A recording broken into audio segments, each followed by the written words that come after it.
All right, welcome everyone to the Content Crash podcast. I'm your host, Dan Hartnack. As always, I am joined by Kino Eastman. Kino, what's going on? It's humid. I'm alive. It's very Where's humid. where's my rain? I know, it was supposed to come, but it never did. No. But yeah, it's very humid and hot and where we are, so yeah, it's kind of annoying. And, air conditioners have to be loud, so I have to turn them off in my room. And now I am gonna sweat throughout this whole recording process. So am I. It's in the other room. All right then. Well, we've got some cool stuff to talk about today.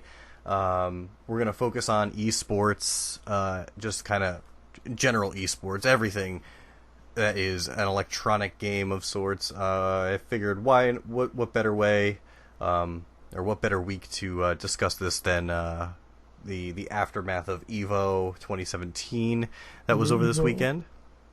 As you know, that's the big fighting games championships weekend. They have Street Fighter 5, Super Smash Brothers, King of Fighters, and Tekken. All the fighting games. They also showcased off the new Dragon Ball Z game. Looked awesome. So yeah, Kino, what I know you focus on fighting games yourself, so what'd you think of this year's EVO? I thought it was a lot of fun. I heard a lot of people didn't like they kind of did like a convention this year. But it seemed to be well put together on stream.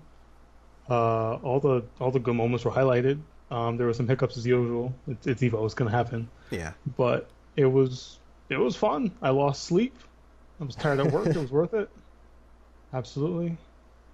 Absolutely, yeah. I tried to catch as much as I could. I'm still making my way through highlights of stuff now. Like I said, I just watched. I just got done watching the Street Fighter finals. That was pretty awesome. It was hype, yes. Yeah, very hype. Like I said before, the Dragon Ball Z exhibition was so insane. That game is going to be crazy. It's gonna be nuts, yes. Yeah, I cannot wait for that to come out.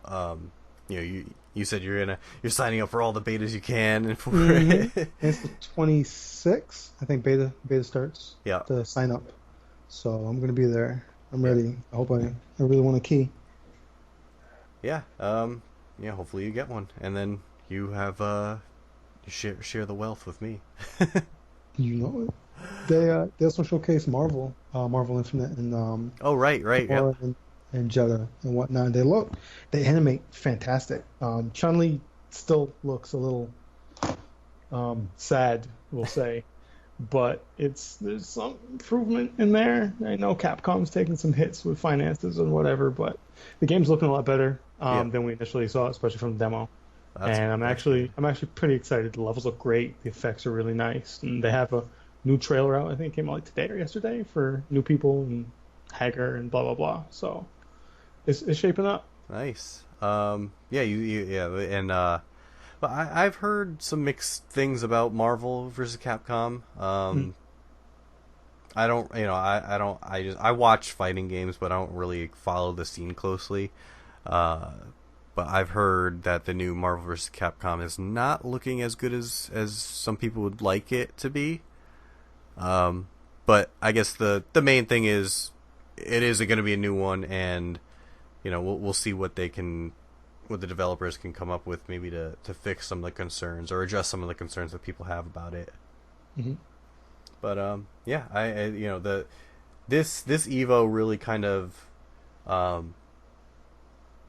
I wouldn't say it was more mainstream, but it definitely showcased more of the community as a whole, and I don't know, it got me more invested in it than any other years. It definitely showed growth in the community, and I think that's fantastic, because fighting games have been around for forever, really, and since the dawn of gaming, almost. They go back very, very far, especially competitively. So it's really good to see them continuing to grow and get to a point where they're going to be pretty huge in the next couple of years.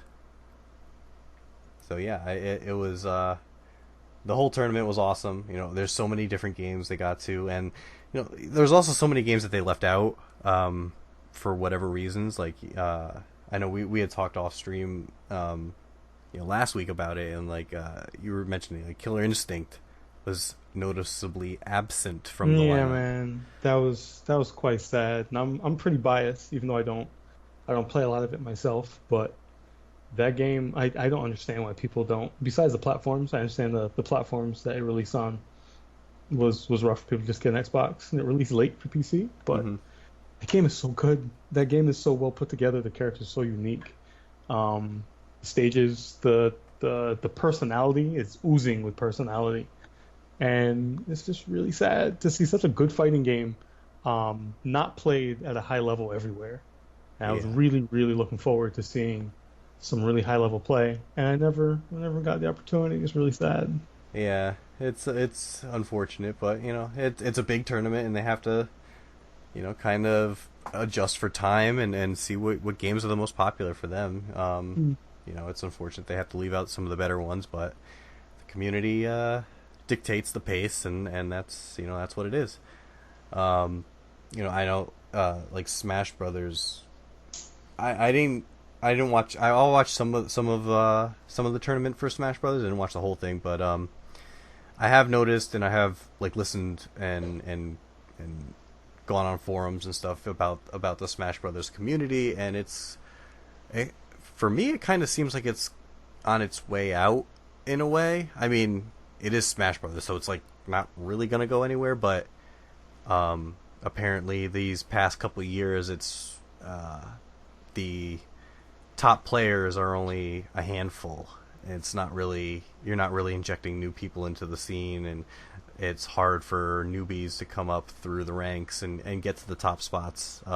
It seems like the past few years it's just been dominated by only four, maybe five people, which is, you know, that's sometimes you're going to get that in different sports. But, you know, in all sports, you have your dynasty people who make their way up and stay Of up course. top for a while. But you know, I hope that Smash stays relevant for a while, because it is a really fun game to watch, and the crowd really gets behind it. It's an awesome game. Like, as a crowd interaction feel to it, it gets really crazy. Yeah, I think it comes from like it's grassroots because they don't really have like the sponsorship like all the other games do. So it's really the community that holds it together. So when they see that their hype matches or they're holding a tournament, everyone's so into it. Um, I used to play Smash a little very long time ago, but I've only I haven't really seen like top level until I started watching it in this like Evo setting and such. And it's infectious. The seeing everyone get so hyped for it, but they kind of have a thing like you said that there's only a few people that dominate the top. It's kind of like celebrity status. So it's more it's like the community is focused around the players who play the game instead of the community being focused around the game and the people who play it. Yeah. And it's kind of showing the cracks uh, for how that formula is not really going to work in the long term, even though it's gone on way longer than I think anybody's expected. Oh, absolutely. Yeah, and we don't know what Nintendo has up their sleeve for now. You know, for the Switch. Right. Now that that's out, you know, we assume with the new console comes a new Smash, so Hmm. we'll see what they come up with in the next couple of years. But right now we only have like pretty much Melee is still the standard. So you know, hopefully the scene stays together long enough to where Nintendo can address it with a new game and inject new life into it. But yeah, so yeah, Evo was pretty crazy. It was a great showing for the whole fighting community, and I believe aren't they having a like a not not a real Evo, but like they're just branding it Evo in Japan soon Um, I ish. heard I did hear about that. I didn't look into what all was going on, but they did announce Evo Japan. I'm still not sure on the details, honestly. But that's different. That's definitely going to be a departure from what we've seen. I have no idea. I have no idea what will be in store for such an event. Yeah, I just looked it up really quick. It's going to be in January in Japan. Let's see. The games lineup will be Tekken 7, Guilty Gear, King of Fighters, BlazBlue, Super Smash Bros. 4, ARMS, and Street Fighter 5. ARMS is interesting. That's an interesting game. Yeah, Arms is picking up. A lot of people are saying it can be played at a really competitive level, but I'd really like to get my hands on it and see because it looks fun. Yeah. It's like a fun time. Yeah. Yeah, it does. It looks, and it's Nintendo. You can't go wrong. They Right. knock it out of the park with all their first party stuff. So, yeah, and I'm sure they'll have another like exhibition matches for like Dragon Ball Fighter Z, Right. and maybe a couple other surprises. But yeah, more fighting is welcome. But so on to other esports. We have the Dota 2 International coming in August. This is something I follow every year. I don't play Dota. Well, I played like maybe 10 matches in my whole life of Dota 2, but I always make time to watch the International because it's such an awesome event to watch. The crowd gets behind everybody. The plays are ridiculous. Even if you don't understand, it's pretty easy to pick up. As you watch the stream, the casters there are all very, very professional and really really explain the game to new people. But what's interesting about Dota is every single year they have Valve puts out what is called the Compendium, which is a crowd-funded or they crowdfund their prize pool. So Valve puts up, I think a million. I think they put up like 1.6 million this year, and then they put out this compendium, and everybody who plays can buy the compendium for, I forgot exactly how much it is, but part of their purchase, gets them some like cosmetic items and stuff like that in game, but also part of it goes towards the prize pool. And it has contributed to ever increasing prize pools yearly. This year, we still have a little less than a month to go for the compendium to be bought and add to the prize pool. And right now, the prize pool for the Dota 2 International is $21.8 million. That's a wild number. It is insane. Last year it capped at 21.7. Wow. So this year, obviously, it just surpassed it, and it still has almost a month to go.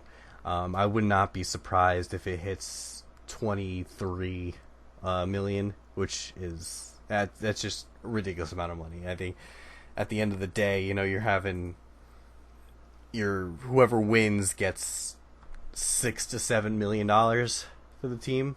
It's just that the amount of money that's on the line adds to the drama, and has these teams playing, at top level, and yeah, it's a really fun event to watch, and I can't wait for it. It's an event you have to watch. It's definitely in my opinion, it is the most hype event of the year for esports right now. I don't care what you play. Like I said, I don't play Dota, but I watch it. It's everywhere, and it's gonna continue to grow. Valve is doing a great job at marketing, and they're really pushing to get Dota on different platforms and stuff. I know even ESPN, their online streaming service, streams Dota. It's grown so large.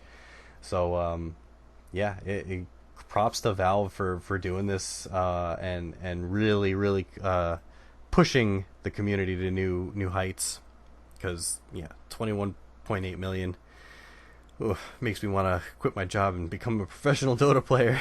Dude, that's a struggle if I ever heard of one. Yeah, but I'll never be that good. Maybe I'll be a coach. I can be a coach, right? Coach works. Yeah, they get paid. Background scientist. And then on the other side of the MOBA fence, we have League of Legends. The World Championship is held every year. Is it? Did they change? I think they change locations every year. I don't know. I haven't kept up with League of Legends in a very long time, so you have to tell me. Well, I'm not sure what's going on in the community right now. It's still the number one most played game or most streamed game and most watched game on Twitch. No surprise. Yep, no surprise there. Riot has what they did with and to grow the MOBA scene is, whether you like Riot or not, what they've done to the scene is commendable. They really pushed and have pushed esports in general to new heights. Without League of Legends being as big as it was, who knows where esports would be right now in general. Worlds is their big tournament every year. They get all the top teams going, and like you said, you haven't followed in a while. I don't really follow League of Legends. I think in my opinion, Dota is the better game, but a lot of people like League, especially in China. It's grown so much in China. And that's where they get the large majority of their viewership comes from. But Riot is just kind of quietly chugging along and just doing what they do best, putting on these big tournaments. And I think their governing body is pretty good at what they're doing. I've seen, try to follow a little bit as much as I can, just to keep me up to date with everything. But they seem to have everything under control. The prize pool isn't as big, obviously, but they have a different kind of wage structure that they set up with their teams. So the players are getting paid more in a salary than like Dota players, but in turn that means the prize pools for each of their tournaments are lesser. So it's I wouldn't even say it's a battle of Dota 2 versus League of Legends. It's just kind of whatever game you like, you're bound to have enough, in each community. I don't see either. Feels yeah, it definitely feels like you like one or the other. Yeah, but I don't see either dying out, and I don't see either trying to kill the other. Yeah. I think League does their own thing, Dota does their own thing. They don't really clash, and the communities may clash a little, like online and forums, because kids are stupid, and Mm-hmm. but I think it's definitely healthy for the sport to have these two large communities kind of pushing each other back and forth, to get more and more viewerships. And it's just like like it is in any industry. More competition is better for the consumer. So we can get great League matches and great Dota matches, and everybody's happy. But so that's what's going on with the MOBA scene. There's still like smaller games like Smite. Is Heroes of New Earth even a thing anymore? Good question. That just like popped into my head. I was like, wow, I haven't heard that game in a very long time. Let me check. Heroes of New Earth is still a thing. But it's not much of a thing.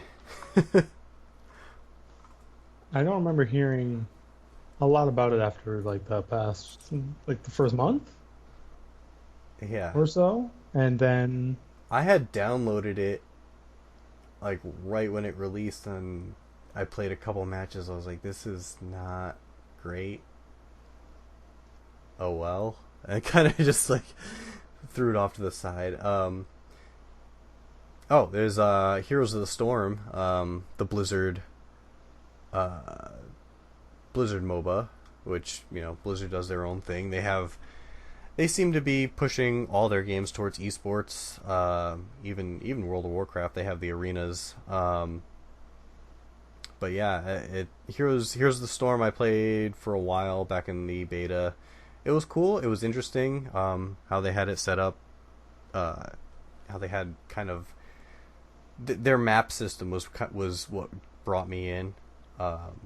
Each map was different and had different like objectives that you could get to activate certain quirks about the map that could give you advantages and stuff like that. That was cool. But Blizzard is just a whole nother entity that they kind of put out their games and do what they do and screw everybody else. We're Blizzard. More or less.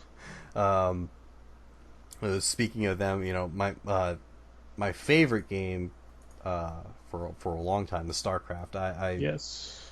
I've played Brood War since it released.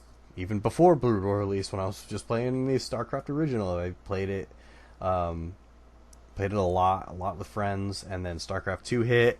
I played that to death. It was amazing, and then when StarCraft 2 hit initially, the competitive scene was through the roof. It was awesome. It's everywhere. I was waking up at like 3 a.m. to watch Korean matches, and it was unbelievable. And it's unfortunate that the scene has died down quite a bit. I'm very sad about that. I mean, just looking at it now, it's not even top 10 on Twitch anymore. Why do you think that is? I think it's a lot to do with the balancing of the races in StarCraft. It was I don't think they got it right initially, and the constant tweaking kind of led to people just getting kind of fed up. And it just kind of it got to the point where a lot of old Brood War pros from like Korea and other smaller nations came over to StarCraft 2 from Brood War, and then because the game was so different mechanically in certain aspects, they just went back to Brood War. And that kind of like, especially, so you take somebody like Flash, who was, in Brood War, he was regarded as the Brood War god. He is the absolute number one best player. When you think of Brood War competitively, the first player you think of is Flash. He came over to StarCraft 2, and everybody was so hyped on him. Oh man, he's just going to tear up everybody. And he did well. He did very, very well, but he never won a major tournament. And he just said, screw it, I'm going back to Brood War. And he went back, and people kind of saw that as like, wait a minute, if he doesn't think that StarCraft 2 is worthy of his time, then what are we all doing, kind of thing. And that was the first nail in the coffin. And then some other Brood War pros went back to Brood War from StarCraft 2, and it just kind of stagnated now.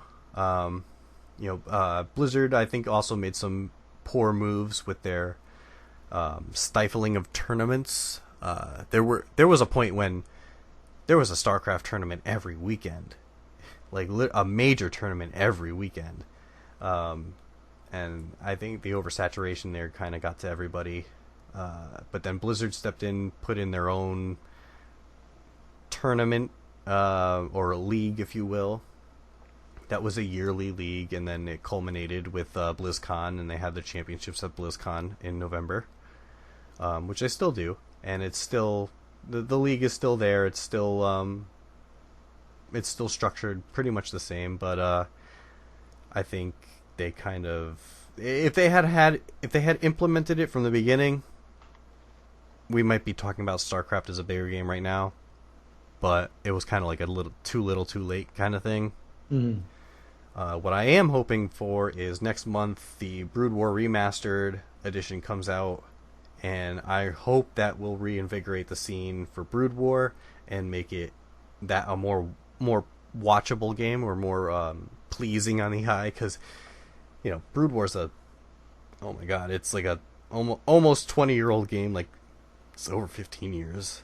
Yeah, so it's not as easy to watch, on stream, just because the graphics are so dated, Right. and it kind of, on your big screens and the big resolutions, just doesn't look right, and it kind of gives you a headache and all that. So hopefully the remastered will fix those resolution problems and make it enjoyable to watch again.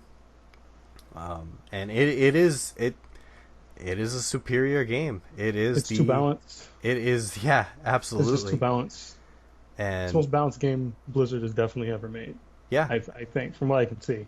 absolutely. And that's what makes it great. Um, all the little quirks that everybody can do with each race, and it's not, like you said, it's no one race has the advantage over another.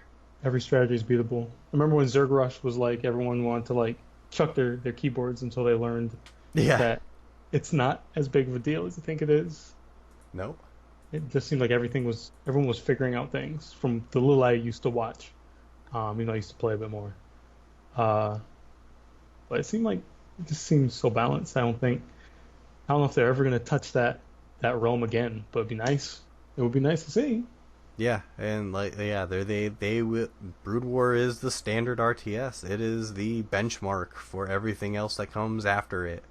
I there's other RTS games out there, but none of them even touch Brood War. So I hope, fingers crossed, next month we'll get a big injection into the scene, which, I think Blizzard's doing a phenomenal job with what they say they're promising with Brood War. They've gone to as far as announcing that old replays will work in the remaster. Oh, you're kidding me. Yeah, that's insane. Yeah, it is. That'd be absolutely amazing. So hopefully they pull it off. They promise. They come through with all their promises, and we get some more awesome StarCraft, because I think we're missing it in the scene. I want to enjoy StarCraft again. I really, really do. And Brood War saved me. And then, keeping with Blizzard, they released a game last year called Overwatch, and it got a lot of hype. It's still played like crazy. It's still the number one, if you will, hero shooter out there. And Blizzard just announced a league. I think it's like 8 teams in the league, and they announced a big tournament for it. So we'll see where it goes from that. I don't, like I said before, I don't play Overwatch. I played it a couple times over my friend's house, but I don't have it myself.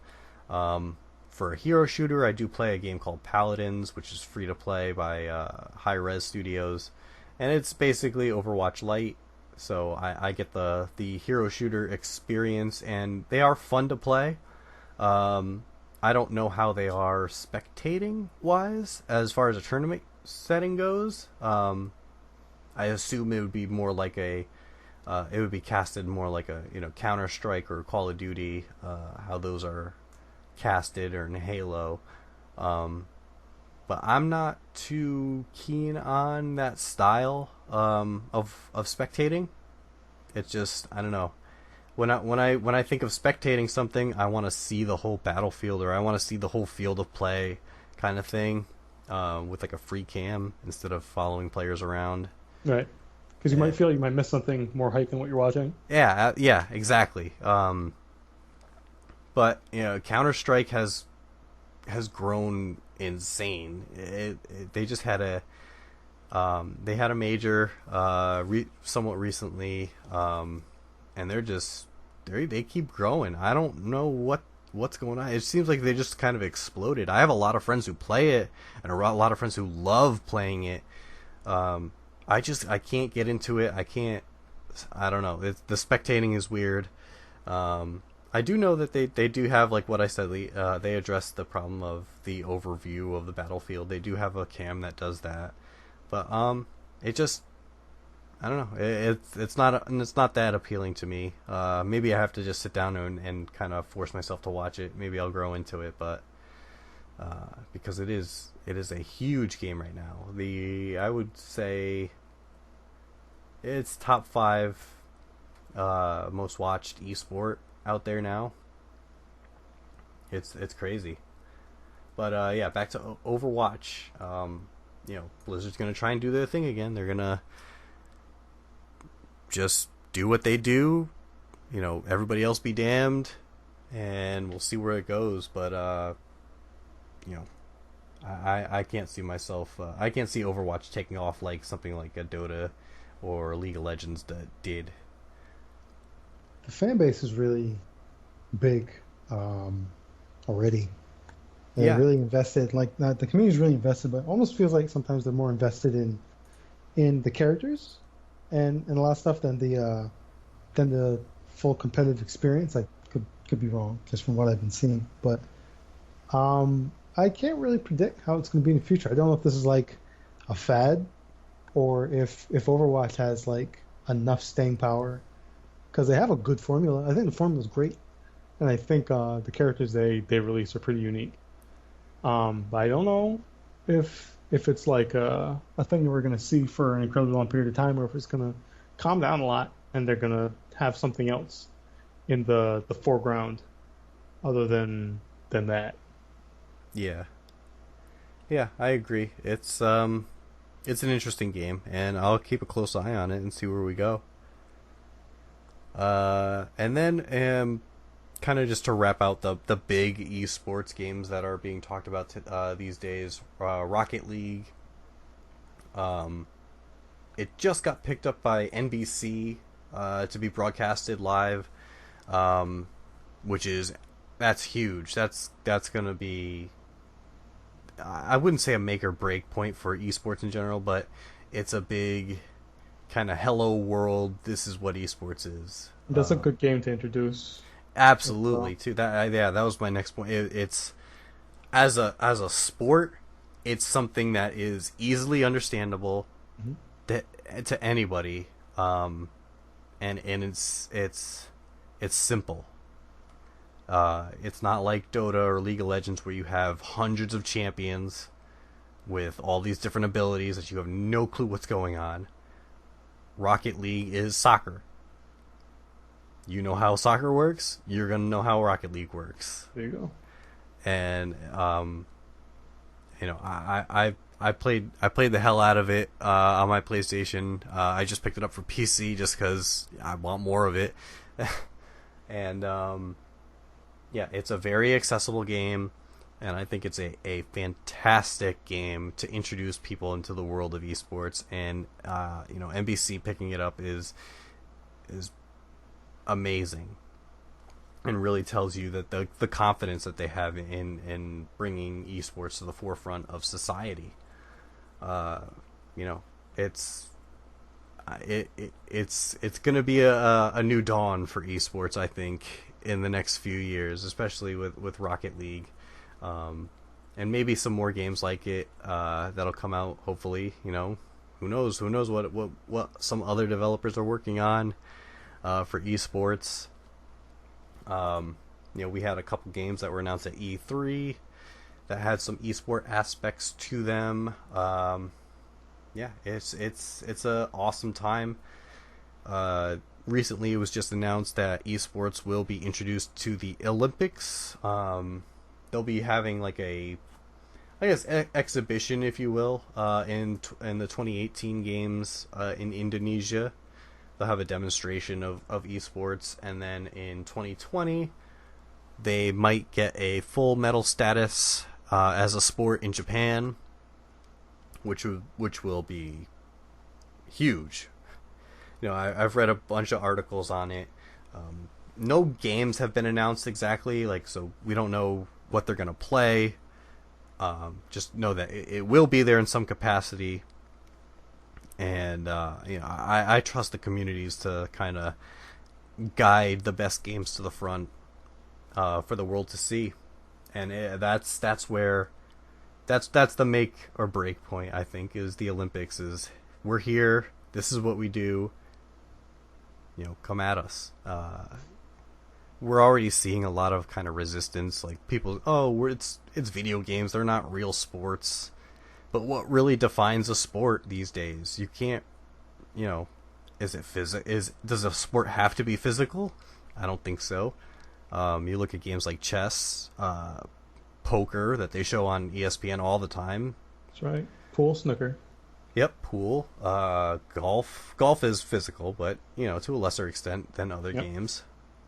But yeah, it's you know, and then you look at these esports games, and you know, back when I was really following StarCraft, you know, I was doing research on all the teams, and I did some you know, some teams posted videos of their team houses out in Korea and stuff, and these kids work really hard. Like, they have workout schedules and everything. Absolutely, yeah. They wake up, they go to the gym, they come back, they game, they eat right, they have nutritionists on board on their team, they have a team doctor, then they'll go back to the gym. They really they keep these kids in a great mental state, and they do keep them in top physical form for the top teams. You know, you have to have that mental fortitude. You have to have the agility and the dexterity in your fingers. It's an intense thing when you're playing competitively. You know, obviously you're not breaking any bones and stuff, but you know, carpal tunnel is rampant in these players. Actually, it is. Yeah. MSI is another one that's kind of taken a lot of players. I remember it took out one of the top StarCraft players for a while. He had to get like full surgery and stuff, and like needles in his neck, and it was nasty. But yeah, it's you have to be in good physical shape to have the mental capacity also to play these games, and to be under that stress of, you know, when you're playing for millions of dollars, you don't want to crack under the pressure. Yeah, it's do or die. You know, put up or shut up, and you can't let that mental block get to you. So, you know, that's what happened at Evo Grand Finals 345. Just saying. Oh yeah, yeah.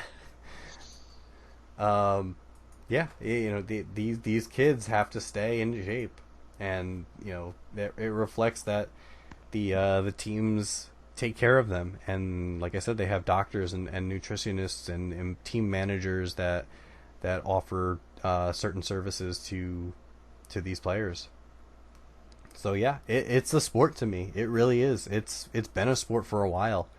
You know, even way back in like Quake tournaments with Fatality, it's you know, it's my dream. I grew up playing video games, and watching sports like, you know, football and soccer and baseball and stuff like that. You know, but at the same time, I'm like, I want to play video games for a living. I want to do this, do that, and you know, all this you know, the electronic games and stuff like that. It's just, and now that it's actually at the forefront and it's growing daily is so exciting to me. So, yeah. So now, the next point is, so yeah, we're bringing esports to the Olympics. We just went over a ton of games, but are there too many games that are being played competitively that are kind of splitting up the player base? There's tons out there. Like I just said, we just went over a bunch, and there's even more than what I've mentioned so far. But if you're gonna have the Olympics and you're gonna want to introduce the world to esports, I believe that some of the lesser games should kind of get trimmed, and maybe even some of the genres could get a little trimmed. I'm not saying actually, eliminate them completely. Obviously, people like to play them, and they're gonna keep playing them and enjoy them, and that's great and that's fantastic. But when you're broadcasting stuff on ESPN and NBC, what do you want people to see? And I think we have to be careful as a community of not to kind of oversaturate people with too many games and give them too many complicated games. Like we said, Rocket League is perfect for people to just get into it, but I think it's going to come down to a Dota versus League, which one is going to get picked. And then as far as like fighting games, maybe one or two have to get picked. It's going to be interesting to see how the communities grow and how the communities address the problems of too many games out there. So, and we didn't even mention it, but there's so many card games out there now. Like I play Hearthstone all the time, but should we really consider it as a front runner for an esport game, a major esport game? I think it's too random, but there's a lot to explain behind them too. If you want people to like easily consume it or like catch up before the Olympics, you have to the person has to learn Gwent. They'd have to learn like the whole thing or Hearthstone. Even though it's one of the easier ones to pick up, they still have to do the research. I personally, I love learning about new things if I really find it hype. So it doesn't bother me, but it seems like a lot to digest, to pick up and run with on day one, and understand what's going on. And having your experienced commentator and your layman commentator, and trying to get them to help you explain how this game works. And card game might be a little too much. I'm not sure. Yeah. Yeah, I agree. I think card games are their own kind of niche, and I love playing them, but I don't think they should be front and center. But with the Olympics, we're gonna probably see more. I guess if you would, I'm doing like air quotes, a governing body on each genre or each individual game. Like I always go back to StarCraft because I know it so well. The KESPA organization in Korea, that was the governing body for all the StarCraft teams. So if you wanted to be in major tournaments, you'd have to be on a KESPA approved team, and the KESPA teams, they all have strict guidelines to be within the governing body and be within the system. So if you're outside that, you kind of aren't really playing competitively in a sense. So I think we're going to see a lot more of that. Blizzard does their own thing with their games, but and Valve does their own thing with CS:GO and Dota 2. But I think we're going to see some bigger kind of governing bodies come into play. What teams are allowed, like what constitutes a top tier team.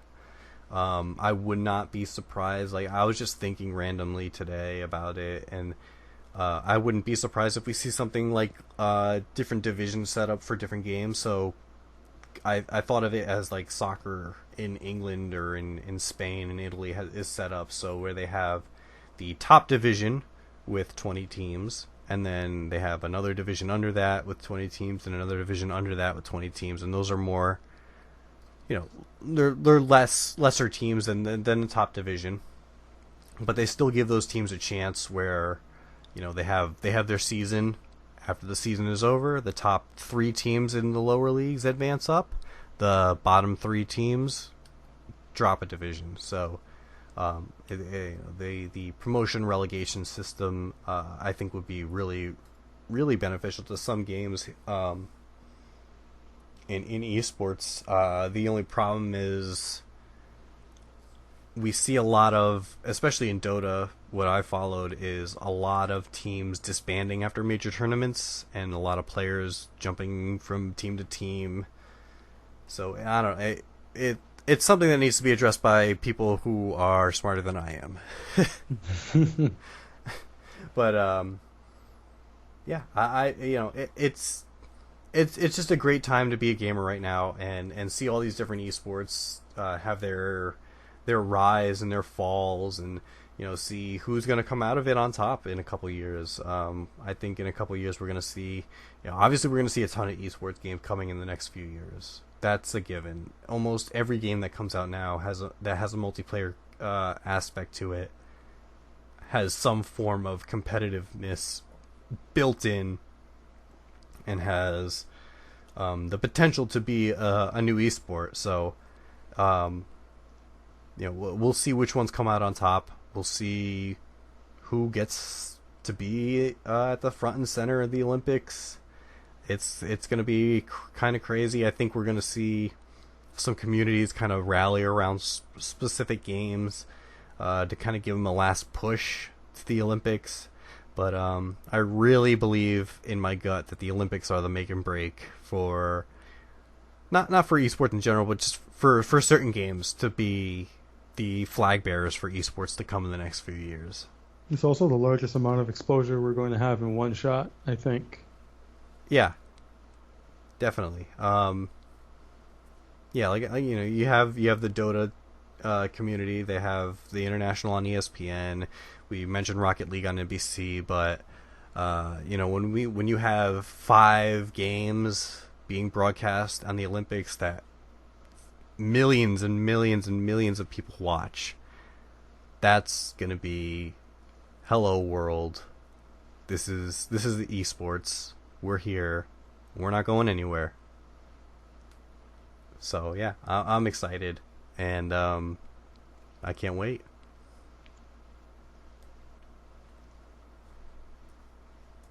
It's a little scary though, huh?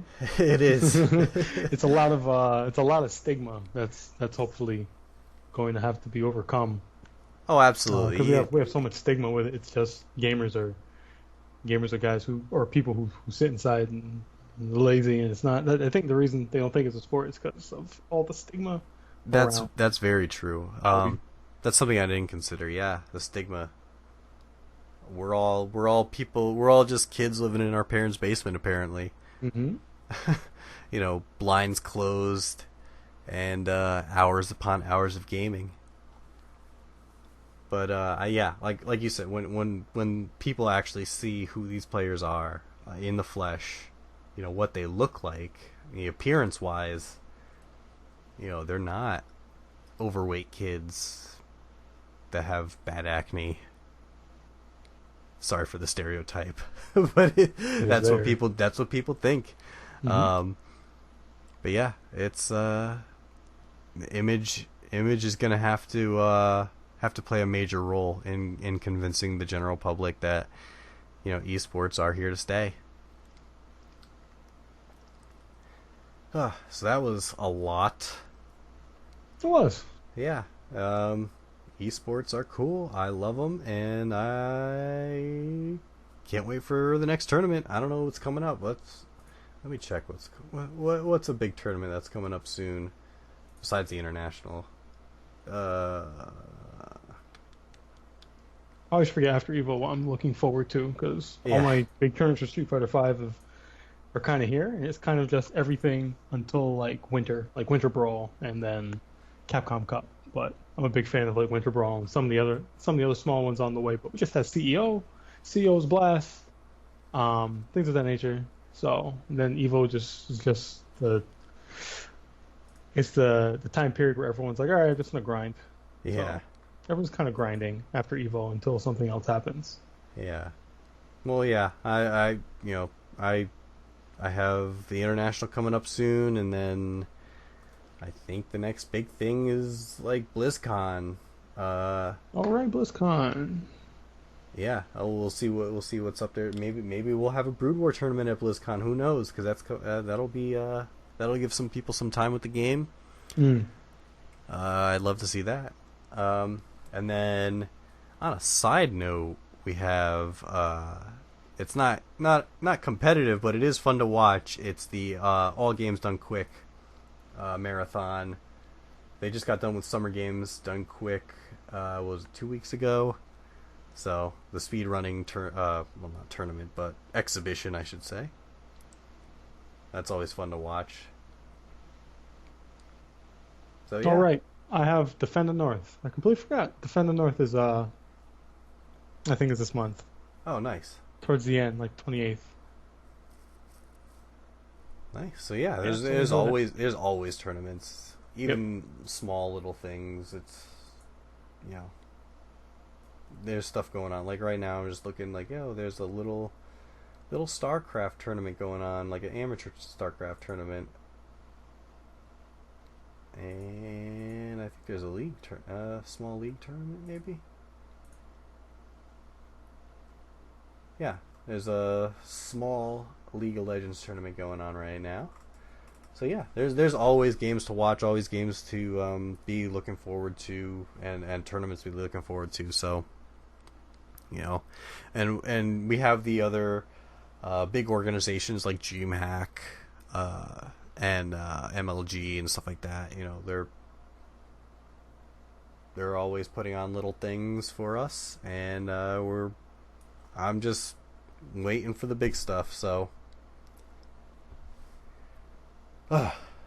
that's all I got for this week. Oof. It's been wild. So yeah, people, if you want to check out Evo, all the VODs are up on Twitch or on YouTube or everywhere. Just search Evo 2017. Not hard to find. Yeah, not at all. Yeah, Evo 2017, you'll find everything. Yeah. We got some, like I said, the internationals coming next month for Dota, so keep an eye out on that. It's going to be crazy big. And then we got the little small tournaments. Go check it out. Just go on Twitch and search a game that you are interested in and check it out, because there's tons of stuff out there, and there's constantly competitive matches going on. So, well, thank you everyone for watching and listening, and however else you're consuming us. This is the Content Crash Podcast. You can catch us at Content Crash Pod on Twitch and on Twitter, and go check out warpzone.com. It's where I write and where a bunch of other people write. We write some awesome articles, some awesome reviews, and every episode is posted there on YouTube, and I put this up on, you can get it through Stitcher, it's through iTunes, through SoundCloud, it's up everywhere. Go check us out, spread the word, help us out, and we got some awesome things coming up in the next few episodes, so keep with us, and thank you so much for checking us out, and we'll see you next time. Please rain.